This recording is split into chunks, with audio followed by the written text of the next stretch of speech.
So DJI asked me to check out the Avata 360 and compare it with the shadowing A1 drone. So here's an objective take. Looking at both side by side, you'll notice the A1 leans more into a simpler image. Details are a bit softer and it feels more basic overall. For casual shots, it still gets the job done.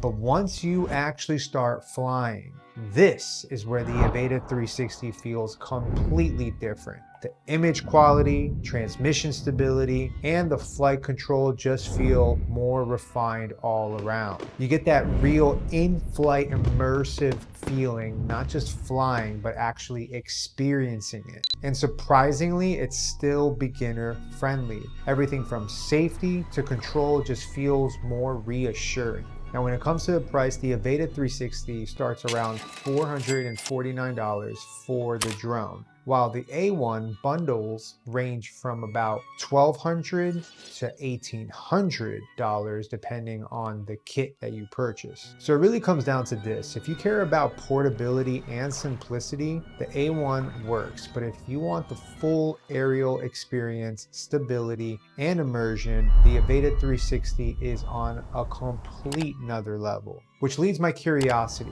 which one matters more to you? Portability or the experience?